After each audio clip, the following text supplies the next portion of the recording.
बिस्मिल्लाहिर्रहमानिर्रहीम। अस्सलाम वालेकुम व्यूवर्स, मैं वेलकम करती हूँ आपका अपने यूट्यूब चैनल ड्रेसिंग मेनिया पर। आज मैं आपके साथ round and slit type neck line की जिसके अंदर डोरी पाइपिंग अंडरग्राउंड लगेगी उसकी कटिंग और स्टिचिंग शेयर करने जा रही हूँ। बुकरम ली है 16 इंच लंबी, 12 इंच चौड़ी। चौड़ाई के रुख पे डबल फोल्ड किया। गले की चौड़ाई मुझे तैयार 10 इंच चाहिए, लेकिन यहाँ पे मैं 4.5 इंच डबल फोल्ड पे मार्क करूँगी क्योंकि जब हम इसे स्टिच करेंगे तो इस पे इजाफी मार्जिन ऐड होगा। गले की गहराई भी 4.5 इंच ली है और यहाँ पे दोनों पॉइंट्स को मिलाने के बाद एक स्क्वायर बना लेते हैं। यहाँ पे टोटली हम लोगों को बोट शेप नेकलाइन बनानी है, इसमें कोई भी हमने स्वीट हार्ट शेप नेकलाइन नहीं ड्रॉ करनी। इसके बाद मुझे देखना है कि मैंने स्लिट कितनी गहरी मार्क करनी है, तो तकरीबन 15 इंचेस के करीब मैंने यहाँ पे एक जस्ट मार्क लगाना है। अब यहाँ पे हमें ये देखना है कि स्लिट के अंदर कितना मार्जिन पाइपिंग का जाएगा और यहाँ पे कितना मार्जिन पाइपिंग का जाएगा। तो राउंड शेप के बाहर मैं 1.5 इंच मार्क करूँगी क्योंकि मैं हाफ इंच का मार्जिन पाइपिंग के अंदर दबा के रखने वाली हूँ गुलाई वाले हिस्से से। तो जगह जगह गुलाई के मार्क लगा के हम shape as it is draw कर लेंगे जैसी ही इनसाइड की थी। अब जो स्लिट बनाने वाली हूँ उसमें हमारा सिलाई का मार्जिन कम दबेगा, तो यहाँ पे 1.25 इंच के करीब मैं मार्क लगाऊंगी और इनको स्ट्रेट लाइन ड्रॉ कर दूंगी। यहाँ तक ये हो गया। अब हम इसको एज इट इज़ कटिंग कर लेते हैं, बाहर की शेप को भी और इनसाइड को भी। यहाँ पे मैं एक डिफरेंट पैटर्न ट्राई करने जा रही हूँ, उम्मीद है आपको ये समझ में आएगा। अब यहाँ पे हम लोग को शर्ट का फ्रंट पीस ले लेना है, चौड़ाई पे डबल फोल्ड करके बुकरम को उसके ऊपर रख के बुकरम की गुलाई भी और शर्ट के नेक की गुलाई भी एक साथ ही कट कर लेनी है। अब मैंने ये जो नेकलाइन बनाया था इसको एक्स्ट्रा फैब्रिक के ऊपर पेस्ट कर दिया है, सेंटर वाला पीस सेंटर मार्जिन के लिए। इसके बाहर वाली साइड पे तो मैंने 0.5 इंच का मार्जिन लिया, उसे बैक की तरफ मैंने ग्लू से पेस्ट किया है और सेंटर वाला नेकलाइन एज इट इज़ हम लोगों ने जहाँ पे कट किया था वहीं से कपड़े समेत कट कर लेना है। और जो ये स्लिट है इसे डबल फोल्ड करके जहाँ तक 15 इंचेस का मार्क था वहाँ तक हम लोगों ने कट कर लेनी है।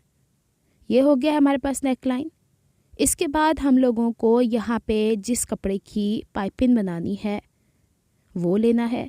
इस दफ़ा डोरी थोड़ी मोटी ली है मैंने, नॉर्मली मैं पतली वाली डोरी लेती हूँ, सिंगल फुट ले लिया। कपड़े के हिसाब से हम लोगों ने यहाँ पे थ्रेडिंग कर लिया है मशीन को और इसे यूँ फोल्ड करके इसकी डोरी पाइपिंग बना लेंगे। इस तरीके से हमें 2 डोरियाँ चाहिए पूरे राउंड नेक लाइन और स्लिट से थोड़ी बढ़ी करके। वो आप मेजर कर लीजिएगा कि आपकी स्लिट की मेजरमेंट कितनी है। बहुत आराम से ये पट्टियाँ बन गई हैं। अब ये जो नेकलाइन है इसकी इतनी लेंथ से थोड़ी ज़्यादा चाहिए, तो दोनों पट्टियों को बराबर मैंने रखा है और देखें कि 1 इंच का चौथाई हिस्सा गैप आ रहा है। इन दोनों को जोड़ के देखा जाए तो इट मीन्स कि सेंटर से जब ये सिलेगा तो हमें कितना कोई मार्जिन इसका दबाना पड़ेगा। अब मैंने बैक पे बुकरम इसलिए लगाई है कि अगर मैं डायरेक्ट कपड़ा इस्तेमाल करती वो छिद जाता, निकल जाता। अब मैंने यहाँ पे जहाँ पे राउंड नेकलाइन है बुकरम के साथ साथ हमने कट किया है वाइट कलर का। मैंने नॉर्मल कलर लिया है जो बच्चों के कलरिंग बॉक्स में होते हैं, पेंसिल कलर, और हाफ इंच की गुलाइयाँ मार्क कर ली हैं। स्लिट के ऊपर मार्किंग नहीं करूँगी, अगर आपको नज़र भी आएगी तो उस मार्किंग को मैं कंसीडर नहीं करूँगी। पाइपिंग का जो हिस्सा गुलाई की शेप में आना है उसको मैंने गुलाई में कट कर लिया है और यहाँ पे हम लोगों को जस्ट ये हाफ इंच की गुलाई राउंड वाली मेजर करनी है। जब मैं स्लिट की तरफ जाऊँगी तो आपको बताऊँगी इसे कैसे हम लोगों को लेके चलना है। यहाँ से बड़े एहतियात के साथ, क्योंकि बाजुकात कपड़ा इसी तरीके से फंसता है जैसे फुट के नीचे मुझसे बार बार उसके नीचे धंस रहा है, तो गुलाई के ऊपर इसे घुमाते जाएंगे। मैंने कट से पहले इसलिए लगा लिए हैं कि बाद में साथ साथ कट करते हुए ये ना हो काला कपड़ा अभी कट जाए। गुलाई के रुख पे इसे फोल्ड करते जाएंगे। नीचे वाला जो बुकरम है उसे ज़रा नहीं खींचना है, ऊपर वाला ये हिस्सा वैसे भी कपड़े के अर्ज़ के हिसाब से मैंने पट्टियाँ बनाई हुई हैं, तो हल्की फुल्की तो इसमें उरेपन है। अब इसे वहाँ तक लेके जाना है जितना आप देखिएगा कि डोरी की चौड़ाई है, इतनी ही चौड़ाई हमें अब रहने देनी है और स्लिट पे इस तरह घुमाना है। नीडल अंदर की तरफ रख के कोना घुमाइएगा, तभी ये कोना बेहतर आएगा। और इसको स्टिच करते हुए उतना ही मार्जिन दबाना, क्योंकि देखें जब हम ये वाला प्रेशर फुट इस्तेमाल करते हैं तो हल्का सा प्रेशर पाइपिंग की तरफ ये लेके जाता है, तो थोड़ा बहुत मार्जिन तो ये इंक्रीज़ कर देगा। लेकिन हम लोगों को एहतियात के साथ सिलाई करते हुए, ये ना हो कि कपड़े से भी उतर जाए, बार बार सिलाइयाँ करनी पड़े। बुकरम है तो यहाँ से मुश्किल हो सकती है। जहाँ पे लाके इसे ख़त्म करना है, यानी कोना है नीचे जहाँ तक हमने कट किया है ब्लैक कपड़े वाले बुकरम वाले हिस्से को, वहाँ तक ले जाके इसे पक्का कर देना है। ये हो गया। दूसरी तरफ ये वाला कपड़ा अप साइड पे कर देंगे और जो हमारी पाइपिंग वाला हिस्सा है उसको इस तरीके से रख के सिलाई लगा दी है, यानी इसके रॉय जो है ना वो अंदर की तरफ जा रहे हैं और पाइपिंग वाले हिस्से बाहर की तरफ आ रहे हैं। उम्मीद है आपको ये समझ में आ गया होगा कि जो स्लिट वाला हिस्सा है उसमें उतना ही चौड़ा रहने देना है जितना एक साइज़ हमारा डोरी का है। इसीलिए इस दफ़ा मैंने थोड़ी मोटी डोरी इस्तेमाल की। अगर बारीक डोरी इस्तेमाल करती तो क्या ही गुंजाइश रह जाती सिलाई की। अब यहाँ पे मुझे पता है कि गोलाई के रुख पे मैंने जाना है, तो इसके ऊपर मैं यूँ फोल्ड करके कोना बना दूँ। कोना आराम से बन जाता है, बस आपने नीडल अंदर की तरफ रखनी है। यहाँ से पहले एक छोटा सा मज़ीद कट लगा दूँ। फोल्ड करते हुए दिक्कत हो रही है, कट वहाँ तक लगाने हैं, बस ये याद रखिएगा जहाँ तक आपकी सिलाई है। दोबारा से आप रिस्टार्ट कर सकते हैं, इसका कोई ऐसा इतना इशू नहीं है। इसको हल्की सी गोलाई करते जाएंगे। यहाँ से बस आपका किसी पिन की मदद से भी वो जो एक छोटी सी चुन्नट पड़ती है उसे निकाल सकते हैं। चले जी, इसकी हो गई। यहाँ पे असल में धागा बॉबिन में ख़त्म हो गया था, दोबारा से रीस्टार्ट करना पड़ा है मुझे बॉबिन में भर के। और अब हम इसको कंटिन्यू करते हैं। अच्छा जी, जैसे ही ये सिलाई कंप्लीट होगी हम इसको पहले आयरन करेंगे और जितना एक्स्ट्रा मार्जिन है हमारे पास ब्लू कपड़े का उसे बुकरम के साथ साथ कट कर लेंगे, ताकि अब हम इसे शर्ट के ऊपर फिक्स कर सकें। यहाँ तक गला बनाना आसान है, लेकिन जब हम इसे शर्ट पे फिक्स करते हैं तो हमें 2-3 सिलाइयाँ करनी पड़ती हैं। अब आपको आगे चल के नज़र आएगा कि इसके ऊपर मैंने कैसे सिलाइयाँ लगाई हैं। बैक का हिस्सा इसके बराबर कर लीजिएगा और ये वाला हिस्सा भी बराबर हो जाना चाहिए। अब शर्ट का सीधा हिस्सा ऊपर रखा हुआ है, ये हल्के से जो झोल नज़र आ रहे हैं सब निकल जाएंगे। शर्ट के सीधे हिस्से से पाइपिंग वाला हिस्सा ऐसे मैच कीजिएगा। पहले हम इसकी स्लिट के ऊपर सिलाई लगाएंगे। किस तरीके से सिलाई लगानी है ये देख लें कि बुकरम का किनारा जितना भी दबाव में आया है उसे आपने सेंटर से बैलेंस करना है, आगे पीछे नहीं करना, क्योंकि उतना ही तो गैप हमने रखा हुआ है। अच्छा, जब हम ये सिलाई लगा रहे हैं जहाँ पे ब्लू कलर को हमने जगह जगह कट लगाए, ध्यान रखिएगा कि सिलाई का मार्जिन ब्लैक कपड़े की तरफ इस तरफ ना खिसक के आ जाए, जो कि फ़ाइन होना है। इस चीज़ को बैलेंस करते हुए हम लोगों ने वहाँ तक सिलाई लगानी है जहाँ तक ऑलरेडी हम लोगों ने स्लिट में सिलाई लगाई हुई थी। इस तरह हो गया। अब यहाँ से पक्का कीजिएगा, नीचे जो छोटा सा एक हिस्सा आ रहा है उसको सिलाई करने की ज़रूरत नहीं, बल्कि एक जगह ऊपर से नीचे, दूसरी जगह नीचे से ऊपर की तरफ सिलाई लगानी है। और इस बुकरम को एक दूसरे के साथ वैसे ही जोड़ के साथ में लाना है जैसे हमने कट किया था, ओवरलैप ना हो।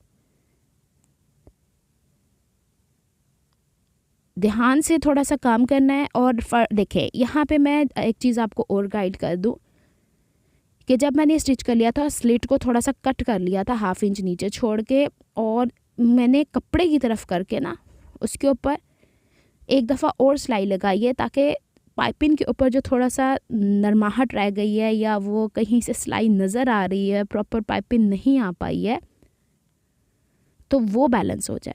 अब इसको यूँ रख के गोल गले के ऊपर भी वैसे ही सिलाई लगा लेनी है जो सिलाई आपको नज़र आ रही है, लेकिन इसको पलटने से पहले आपने ज़रूर देखना है कि आपकी पाइपिंग के ऊपर जो पहले सिलाई लगी हुई है वह कहीं से विजिबल तो नहीं, यानी आड़ी टेढ़ी पाइपिंग तो नहीं निकल रही है। ये टेलर्स भी ऐसे ही कर देते होते हैं, 2 से 3 सिलाइयों में कॉन्फिडेंट होते हैं तभी करते हैं। एक सिलाई में ये राउंड और ये जो होता है ना, इसमें कहीं ना कहीं रह जाता है, तो इसकी आपको फ़िक्र की ज़रूरत नहीं। बस आप सिलाइयाँ पलट के एक दफ़ा ज़रूर देख लीजिएगा। देखें, आपको मेरी भी 1-2 सिलाइयाँ नज़र आ रही हैं। यहाँ तक मैंने कट कर लिया था आपको दिखाने के लिए। अब जो इसमें तिरछे स्लिट लगने हैं वो नीचे जो काला कपड़ा गया था पलट के बुकरम के साथ उस पे भी लगाएगा, तभी ये हिस्सा पलटेगा, वरना नहीं।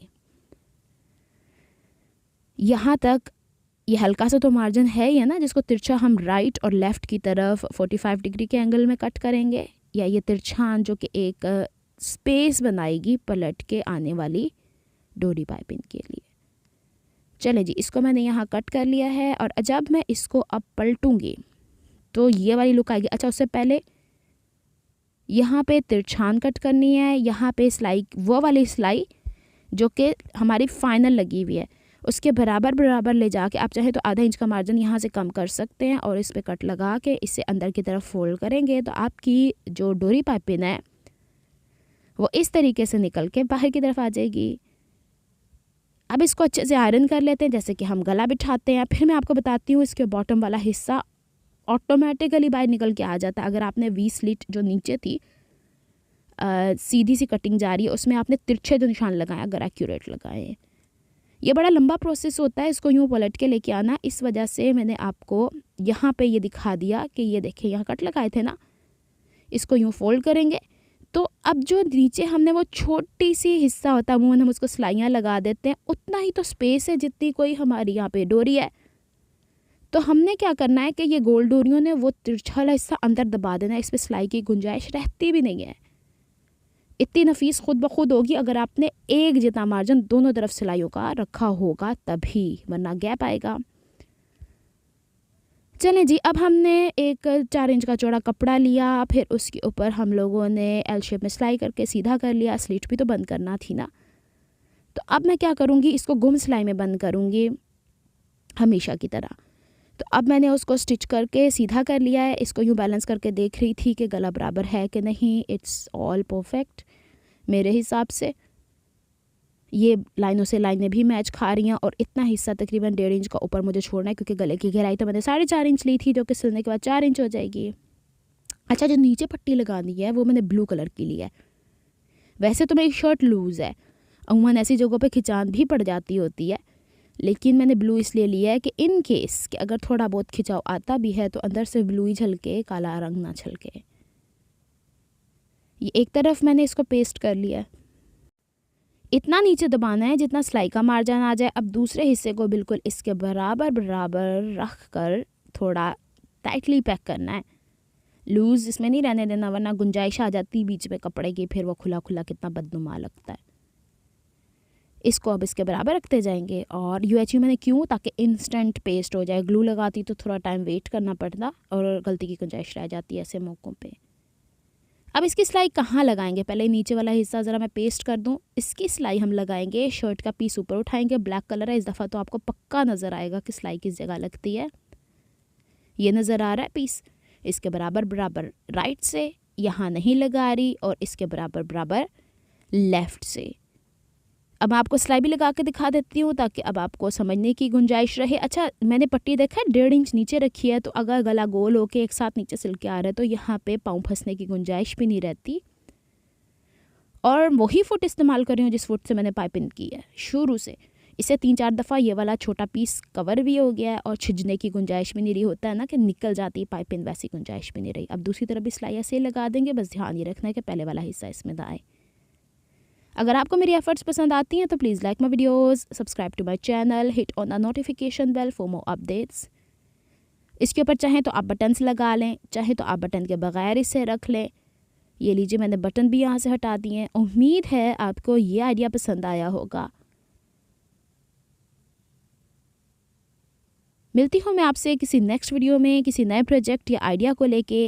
ये देख लें अंडरग्राउंड पाइपिंग है और मैं इसके ऊपर यही बटन्स लगाऊंगी ताकि थोड़ा सा इसमें इन्हेंस और ब्लैक के अंदर थोड़ा सा शाइन आए। नेक्स्ट वीडियो तक दुआ में याद रखिएगा, अपना बहुत ख्याल रखिएगा। अल्लाह हाफिज़।